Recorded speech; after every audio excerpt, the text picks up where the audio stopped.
નમસ્કાર દોસ્તો, આવતીકાલે તમારે સંસ્કૃત વિષયનું પેપર છે તો આ વિડિયો દોસ્તો તમારા માટે છે, કારણ કે આ વિડિયોની અંદર આપણે આપવાના છીએ સંસ્કૃત વિષયના મોસ્ટ આઈએમપી પ્રશ્નો. બરાબર, એટલા માટે જ આપણે અહીંયા નામ આપેલું છે ધોરણ 9 વિષય સંસ્કૃત ગુરુવચન. બરાબર છે, એટલે કે આપણે અહીંયા જેટલા પણ પ્રશ્નો આપવાના છે સંસ્કૃત વિષયના તે તમને આવતીકાલની પરીક્ષા માટે મોસ્ટ આઈએમપી સાબિત થવાના છે. તો જરૂરથી દરેકે દરેક વિદ્યાર્થીઓએ આ દરેકે દરેક પ્રશ્નો જે આપણે આ ગુરુવચન સિરીઝની અંદર આપવાના છીએ તેનો અભ્યાસ કરી લેવો. તો વિડીયોના અંત સુધી જોડાયેલા રહેજો, દરેકે દરેક પ્રશ્નો જે છે તેનો અભ્યાસ કરતા રહેજો અને અંત સુધી દરેકે દરેક પ્રશ્નો જે છે તેનો અભ્યાસ કરી અને તેને મગજની અંદર ઉતારવાનો પ્રયત્ન કરશો તો આવતીકાલના સંસ્કૃત વિષયના પેપરની અંદર તમે જરૂરથી સારામાં સારા ગુણ પ્રાપ્ત કરી શકશો મિત્રો. બરાબર, લોઢામાં લીટો કે આપણે અહીંયા જે ગુરુવચન અને બીજી આપણી સિરીઝ છે સુપ્રભાતમ, જે આવતીકાલે સવારમાં આવવાની છે 5 વાગે. બરાબર, તો આ બંને લેક્ચર તમે જોઈ લેશો તો મોટા ભાગના પ્રશ્નો તમને આમાંથી જ હશે ને હશે જ. બરાબર, એટલે જ કીધું છે કે ભાઈ લોઢામાં લીટો ફરજિયાત હશે ને હશે જ. ચાલો દોસ્તો, તો આપણે શરૂ કરીએ ધોરણ 9 નું સંસ્કૃત વિષયનું આ જે ગુરુવચન છે એટલે કે જે મોસ્ટ આઈએમપી પ્રશ્નો છે તેનું સોલ્યુશન. એમાં વિભાગ એ અહીંયા આપણને કહ્યું છે કે નીચે આપેલા ગદ્યખંડને માતૃભાષામાં અનુવાદ કરો. કુલ 3 ગુણનો આ પ્રશ્ન હોય છે. તો જોઈએ, અહીંયા તમે જોઈ શકો છો કે ઇવમ હિ થી લઈ અને વ્યવસ્થિતમ ભવતી સુધી આપણને આ પેરેગ્રાફ આપવામાં આવેલો છે. તો આ જે પેરેગ્રાફ છે એનો અનુવાદ આપણે કંઈક આ પ્રમાણે કરી શકીએ. એમ જ કોઈ કાવ્યમાં રસ લેશે, કોઈ નાટકમાં, કોઈ કળા કારીગરીમાં અને કોઈ ગણિતમાં રસ લેશે. એવી જ રીતે કોઈને શૃંગાર રસ પ્રિય હોય છે, કોઈને વીર રસ, કોઈને કરુણ રસ અને કોઈને હાસ્ય રસ. ભાગ્યે જ કોઈકને બીભત્સ રસ પણ ગમે છે. એમ રુચિઓનું વૈવિધ્ય નક્કી હોય છે. ચાલો ત્યાર પછી આગળ આપેલા ગદ્યખંડનો અનુવાદ દોષ દૂર કરી અને અનુવાદ ફરીથી લખો. તો અહીંયા તમે જોઈ શકો છો આપણને ગદ્યખંડ આપેલો છે અને એનું અહીંયા અનુવાદ કર્યું છે. તો અનુવાદની અંદર અહીંયા તમે જોશો તો અહીંયા કરવો જોઈએ. બરાબર, આ શબ્દ જે છે એની જગ્યાએ આપણે જવાબ આવશે ત્યજી દેવો જોઈએ.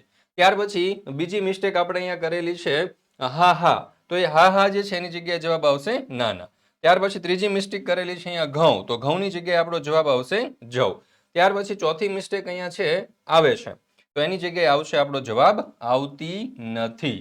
બરાબર, તો દરેકે દરેક મિત્રોએ આપણે અહીંયા જે પ્રશ્ન પૂછેલા છે એના જવાબો આપણે આપીએ એના પહેલા કોમેન્ટની અંદર જવાબ આપતા જજો, જેથી કરીને તમારો કોન્ફિડન્સ વધે અને આવતીકાલની પરીક્ષા માટે તમારું મનોબળ જે છે એ પણ થોડું દ્રઢ થાય, મજબૂત થાય. ચાલો ત્યાર પછી છે નીચે આપેલા વિકલ્પોમાંથી શોધી અને સંસ્કૃતની અંદર ઉત્તર લખો. આર્ષેણ સંસ્કારેણ સંસ્કૃતાય જનાય કિદર્શી વાણી રોચતે. તો અહીંયા જવાબ આવશે વિકલ્પ બી રૂજવી. ચાલો ત્યાર પછી ચોથું, સ્નેહ પૂર્ણામી વાણી કે ભવિયુતુમ ન પારયંતી. તો અહીંયા આપણો જવાબ આવશે વિકલ્પ એ મંદાહા. ત્યાર પછી પાંચમું, ગાંધી મહોદયસ્ય પુરતઃ કિમ કર્તુ સત્યદેવઃ સમર્થ ન અભવત. તો અહીંયા જવાબ આવશે વિકલ્પ બી રોષમ પ્રકટયિતુમ. ચાલો ત્યાર પછી આપણે આગળ જોઈએ, પ્રશ્નોના ઉત્તર માતૃભાષામાં લખો. કોઈ પણ એક પ્રશ્ન પૂછાય છે અને કુલ 2 ગુણનો પ્રશ્ન છે. બરાબર, એટલે કે એક પ્રશ્નના કુલ 2 ગુણ છે. સવાલ, આ સંસાર ભિન્ન રુચિઓ વાળો છે કેવી રીતે? જો તમને જવાબ આવડતો હોય તો કોમેન્ટની અંદર જણાવી દેજો. સંસારમાં જે વસ્તુ એક વ્યક્તિને ગમે છે તે બીજી વ્યક્તિને ગમતી નથી. આ ઉપરથી કહી શકાય કે સંસાર ભિન્ન ભિન્ન રુચિઓ વાળો છે. એક પરિવારમાં જન્મેલા એક સરખા આચાર વિચાર વાળા લોકોની પણ જુદી જુદી રુચિ હોય છે. એટલે કે કોઈ પણ 2 માણસોની રુચિ સરખી હોય, બરાબર, એ શક્ય નથી. ચાલો ત્યાર પછી 7મો સવાલ, માતા ચાતક શિશુને શું ન કરવા કહે છે, શા માટે? તો અહીંયા જવાબ આવશે કે માતા પોતાના તરસ્યા શિશુને તળાવનું કે અન્ય કોઈ પણ જળાશયનું પાણી પી અને પોતાની તરસ શાંત ન કરવા કહે છે. તે પોતાના બચ્ચાને કહે છે કે વરસાદ રૂપે પડેલું સીધું પાણી પીવું એ જ આપણા કુળની પરંપરા છે. આથી અન્ય કોઈ પણ જળાશયનું પાણી પીવું જોઈએ નહીં. ચાલો ત્યાર પછી આપેલ ગદ્યખંડ વાંચી અને પ્રશ્નોના ઉત્તર સંસ્કૃતમાં લખો, જેના કુલ 3 ગુણ છે. તો અહીંયા તમે જોઈ શકો છો સરસ મજાનો ગદ્યખંડ આપેલો છે, તમારે ધ્યાનથી વાંચવાનો છે. એના ઉપરથી સવાલ, કિંચિત ખાલી જગ્યા રોચયતે. તો અહીંયા જવાબ આવશે મધુરમ. ત્યાર પછી બીજો સવાલ, કે ભોજન રસાહા અત્ર વર્ણિતા. તો જવાબ આવશે અત્ર મધુરમ લવણમ ચામલમ ભોજન રસાહા વર્ણિતા. ચાલો ત્યાર પછી આગળ, કહ બીભત્સ રસોપી રોચતે. તો જવાબ આવશે વિરલાય કસ્મોચિત જનાય બીભત્સ રસોપી રોચતે.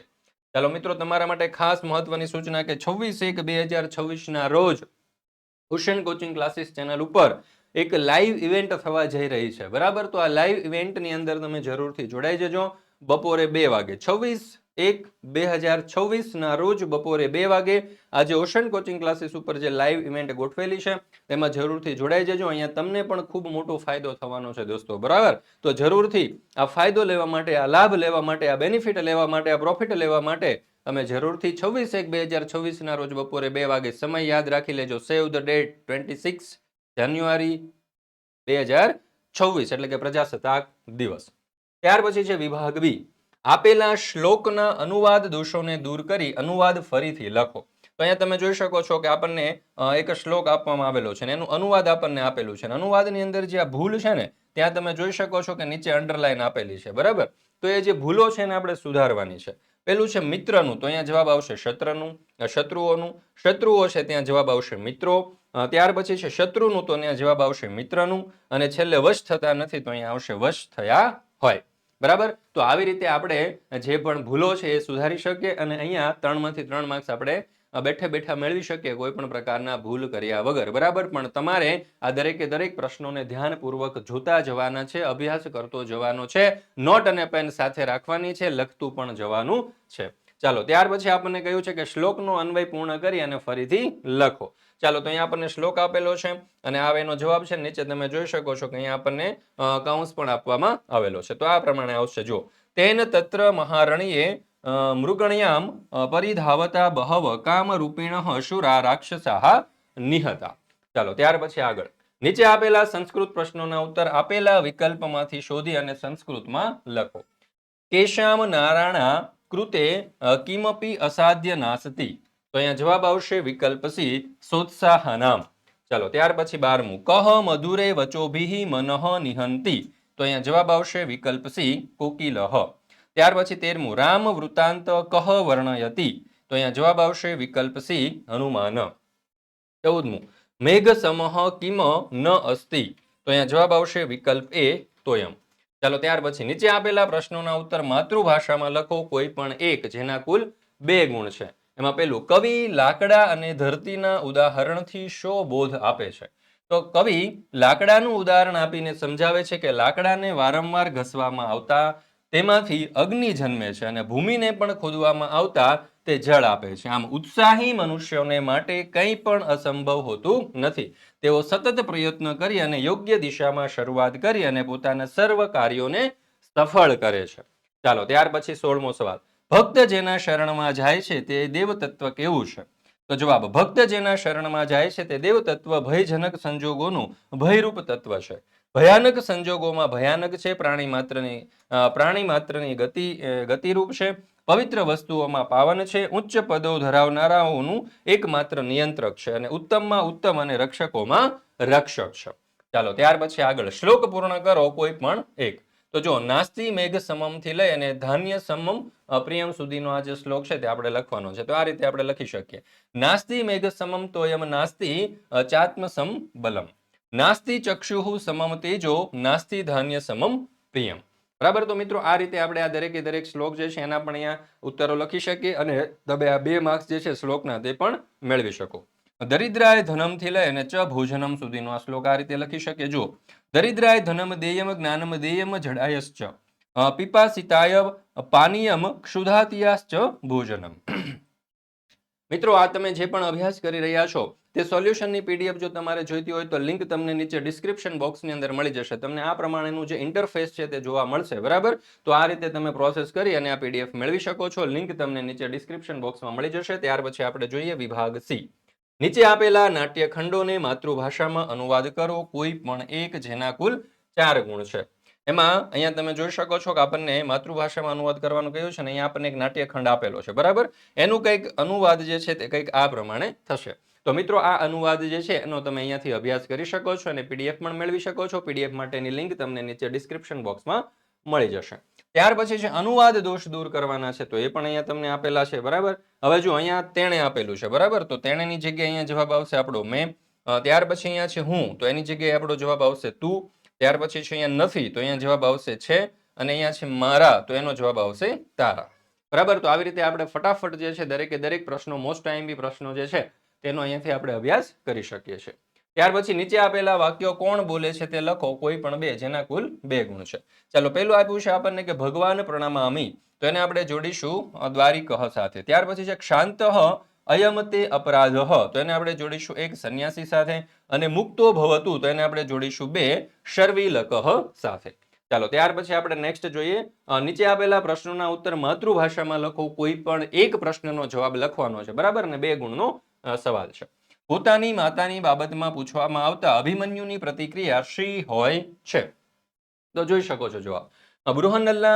બૃહન્નલ્લામધારી અર્જુન અભિમન્યુને તેની માતાની બાબતમાં પ્રશ્ન પૂછે છે કે તારી માતા મજામાં છે ને? તે વખતે અભિમન્યુને વિસ્મય થાય છે અને કહે છે કે કેમ તમે મારી માતા વિશે પૂછો છો? શું તમે ધર્મરાજ યુધિષ્ઠિર છો, ભીમસેન છો, ધનંજય છો, કે પિતાની જેમ આક્રમણ કરી અને મને સ્ત્રી વિશે વાત પૂછી રહ્યા છો? ત્યાર પછી 25મો સવાલ. રાજા ભોજ અને યુવકનો વિવાદ ક્યારે અટકી જાય છે? શા માટે? તો રાજા ભોજ અને યુવકના વાર્તાલાપમાં જ્યારે સંતોષનો વિષય આવે છે ત્યારે વિવાદ અટકી જાય છે. સંતોષ પ્રાપ્ત થતા બધું શાંત થઈ જાય છે. એ વચન અનુસાર રાજા ભોજ અને યુવકનો વિવાદ અહીંયા અટકી જાય છે. ત્યાર પછી કૌંસમાં આપેલા પદોનો ઉપયોગ કરી અને વાક્ય બનાવો, કોઈ પણ 2, જેના કુલ 2 ગુણ છે. એમાં 26મો સવાલ. ધારા દેશમાં ગુણોની પૂજા થાય છે, તો અહીંયા આપણો જવાબ આવશે ધારા દેશે ગુણાનામ પૂજા ભવતી. ત્યાર પછી 27મું. વિદ્યાર્થીઓ ગુરુને પ્રણામ કરે છે, તો અહીંયા જવાબ આવશે છાત્રાહ ગુરુ પ્રણામંતી. ત્યાર પછી 28મું. પુષ્પો બાગમાં ખીલે છે, તો અહીંયા જવાબ આવશે કુસુમાની ઉદ્યાને વિકસંતી. ત્યાર પછી આપણે જોઈએ આગળ વિભાગ ડી. અહીંયા કહ્યું છે કે નીચે આપેલા પ્રશ્નોના સૂચના અનુસાર ઉત્તર લખો. એમાં 29મો પ્રશ્ન. સંપ્રતિ શબ્દસ્ય સમાનાર્થકમ શબ્દમ અધોદદેત્યભ્ય વિકલ્પેભ્ય ચિત્વા લિખત. ચાલો, અહીંયા આપણને આપેલું છે અધુના, રાત્રો અને કદા, તો અહીંયા જવાબ આવશે આપણો અધુના. ત્યાર પછી છે પ્રવૃત્તા શબ્દસ્ય વિરુદ્ધાર્થક શબ્દ, તો અહીંયા જવાબ આવશે આપણો નિવૃત્તા. ત્યાર પછી આપણે આગળ જોઈએ. ક્રિયાપદેભ્ય વર્તમાન કાલસ્ય અન્ય પુરુષસ્ય એકવચનસ્ય રૂપમ ચિત્વા લિખત. ચાલો, તો અહીંયા આપણો જવાબ આવશે શિક્ષયથઃ. ત્યાર પછી 32મું. ક્રિયાપદેભ્ય સામાન્ય ભવિષ્ય કાલસ્ય ઉત્તમ પુરુષસ્ય એકવચનસ્ય રૂપમ ચિત્વા લિખત. તો અહીંયા આપણો જવાબ આવશે ભવિષ્યસી. ત્યાર પછી આપણને કહ્યું છે કે પુલ્લિંગ શબ્દ ચિત્વા લિખત, તો સ્ત્રીયઃ, પંડિતઃ અને વિરમ શબ્દ આપેલા છે, એમાંથી આપણો અહીંયા સાચો જવાબ આવવાનો છે દોસ્તો પંડિતઃ. ચાલો, ત્યાર પછી નેક્સ્ટ દશરથઃ, દેવી અને માયા, તો અહીંયા આપણો સાચો જવાબ આવશે દશરથઃ. ત્યાર પછી આગળ સ્ત્રીલિંગ શબ્દ, તો અહીંયા કંથાહ, ધાન્યમ અને પ્રહારમ, એમાંથી સ્ત્રીલિંગ શબ્દ આવશે કંથાહ. ત્યાર પછી છે અભિસંધા, તારાધીયઃ અને વૃતમ, તો એમાંથી સ્ત્રીલિંગ શબ્દ આવશે અભિસંધાહ. ત્યાર પછી નપુંસકલિંગ શબ્દ, તો અહીંયા વાણીમ, સજ્જન અને માનસમ, એમાંથી આવશે માનસમ. અને ત્યાર પછી છે એક પક્ષઃ, તેજઃ અને ધાન્યમ, તો એમાંથી આપણો સાચો જવાબ આવશે ધાન્યમ. ચાલો, ત્યાર પછી આપણે નેક્સ્ટ જોઈએ તમારા માટે ખાસ મહત્વની સૂચના કે ભાઈ દ્વિતીય પરીક્ષા 2026 માટે આપણે ગુરુવચન અને સુપ્રભાતમ ક્લાસ, બરાબર, દરેકે દરેક વિષય માટે આપણે તમારા લીધા હતા, બરાબર છે. એવી જ રીતે જે તમારી વાર્ષિક પરીક્ષા છે એના માટે પણ આપણે ગુરુવચન અને આ જે સુપ્રભાતમ ક્લાસ છે તે લઈને આવવાના છીએ. તેનું રિવિઝન પણ આપણે કરાવવાના છે, બરાબર. તો જરૂરથી આપણી આ પોતાની ocean coaching classes YouTube channel એને ડાઉનલોડ કરી લેજો, સબસ્ક્રાઇબ કરી લેજો. એપ્લિકેશન નીચે આપેલી છે, બરાબર, જ્યાંથી તમને ફ્રી પીડીએફ પણ મળી જવાની છે. તો જરૂરથી અંત સુધી, એટલે કે વાર્ષિક પરીક્ષા પૂર્ણ થાય ત્યાં સુધી, છેલ્લા પેપર સુધી આપણી સાથે જોડાયેલા રહેજો. દરેકે દરેક વિષયની ખૂબ જ સારામાં સારી તૈયારી, મોસ્ટ આઈએમપી પ્રશ્નોની પીડીએફ સાથે તમને સોલ્યુશન મળી જવાના છે. લિંક તમને નીચે ડિસ્ક્રિપ્શન બોક્સની અંદર મળી જશે. ત્યાર પછી છે વિભાગ ઈ. અહીંયા કહ્યું છે કે ગદ્યખંડ વાંચી અને પ્રશ્નોના ઉત્તર સંસ્કૃતની અંદર લખો. કુલ 3 ગુણનો પ્રશ્ન હોય છે, બરાબર. તો અહીંયા તમે ગુરુવચન અને સુપ્રભાતમ ક્લાસની અંદર આપવામાં આવેલા ગદ્યખંડ જોઈ લેશો એટલે તમારે બીજું કશું કરવાની જરૂર રહેશે નહીં. ચાલો, તો અહીંયા તમે જોઈ શકો છો આપણને આ ગદ્યખંડ આપેલો છે, બરાબર. એની નીચે એના ઉપરથી કેટલાક પ્રશ્નો આપેલા છે. તો ગદ્યખંડને પહેલા તો તમારે ધ્યાનપૂર્વક વાંચવાનો છે, સમજવાનો છે. ત્યાર પછી એની નીચે આપેલા પ્રશ્નને તમારે વાંચી અને એ પેરેગ્રાફ ઉપરથી આપણે ઉત્તર શોધવાનો પ્રયત્ન કરવાનો છે. ચાલો, તો પહેલો સવાલ. ધનિનઃ વિપત્તો કોશામ સાહ્યયમ કુર્વન્તિ સ્મ, તો અહીંયા જવાબ આવશે ધનિનઃ વિપત્તો નિર્ધનાનામ સાહ્યમ કુર્વન્તિ સ્મ. ત્યાર પછી બીજો સવાલ. ભોજો નામ રાજા કુત્ર આસીત, તો જવાબ આવશે ધારા નગર્યા ભોજો નામ રાજા આસીત. ત્રીજો સવાલ. ભોજસ્ય રાજ્યે વિદ્યાર્થિનઃ કિમ કુર્વન્તિ સ્મ, તો જવાબ આવશે ભોજસ્ય રાજ્યે વિદ્યાર્થિનઃ વિદ્યાભ્યાસમ કુર્વન્તિ સ્મ. ત્યાર પછી આગળ કર્તા સ્થાને યોગ્ય કૃતિ જોડવાના છે. કોઈ પણ 2 અને કુલ 2 ગુણનો પ્રશ્ન છે દોસ્તો. કેટલા? 2 ગુણનો. ચાલો તો પહેલો સવાલ છે વાલ્મીકી, તો એને આપણે કોની સાથે જોડીશું? તો કે રામાયણ સાથે. ત્યાર પછી છે પ અંબિકા દત્ત વ્યાસ, તો એને આપણે જોડીશું શિવરાજ વિજય સાથે. ત્યાર પછી છે પંડિત નારાયણને આપણે જોડીશું 2 એટલે કે હિતોપદેશ સાથે. ત્યાર પછી છે રેખાંકિત પદોને શુદ્ધ કરી ગદ્યખંડ ફરીથી લખો, કોઈ પણ 3. તો અહીંયા આપણને આપેલું છે કે ઉત્કોચાય અલોલુપાહ ત્વાદર્શાહ પ્રભુણામ પુરસ્કાર ભાજનમ ભવંતી અહમત્વ પ્રામાણિકતામ પ્રભુ સનિંધો. બરાબર. ત્યાર પછી છે કથયિષ્યે કુત્ર વર્તતે શ્રીમાન કિમ અનુતિષ્ઠતિ સંપ્રતિષ્ઠ. તો અહીંયા તમે જોઈ શકો છો, અહીંયા પ્રભુણામ, તો અહીંયા આવશે પ્રભુણામ. ત્યાર પછી પુરસ્કાર ભાજનમ, તો આ રીતે લખાશે. ત્યાર પછી છે પ્રભુ સાનિધ્યો, તો એ પણ આ પ્રમાણે આપણે લખી શકીએ. અને કિમ છે તો કિમને આપણે આ પ્રમાણે લખીશું. ચાલો ત્યાર પછી છે શ્લોકનું માતૃભાષામાં અનુવાદ કરી અને અર્થ વિસ્તાર આપણે કરવાનું છે. બરાબર. તો શ્લોકનું અર્થ વિસ્તાર આપણે આ રીતે કરી શકીએ. અહીંયા તમે જોઈ શકો છો, આપણે અહીંયા અનુવાદ આપેલો છે, અર્થ વિસ્તાર આપેલો છે અને તેનો બોધ પણ આપેલો છે. તો જરૂરથી દરેકે દરેક વિદ્યાર્થી મિત્રોએ આ જોઈ અને તેનો અભ્યાસ કરી લેવો. ચાલો ત્યાર પછી 44મો શ્લોક આપેલો છે, એનો અનુવાદ, અર્થ વિસ્તાર અને બોધ આપેલો છે. સ્ક્રીનશોટ લઈ શકો છો અથવા તો નીચે ડિસ્ક્રિપ્શનમાં લિંક આપેલી છે, ત્યાંથી પણ તમે પીડીએફ મેળવી શકો છો. તો દોસ્તો ફરી મળીશું આવતીકાલે સવારે સુપ્રભાતમ ક્લાસ સાથે. આ ગુરુવચનના દરેકે દરેક પ્રશ્નોનો ખૂબ જ સારામાં સારી રીતે અભ્યાસ કરી લેજો. લિંક તમારા દોસ્તો મિત્રો સુધી પણ શેર કરી દેજો અને આવતીકાલે સવારે 5 વાગે સુપ્રભાતમ ક્લાસમાં જોડાવાનું પણ ભૂલશો નહીં.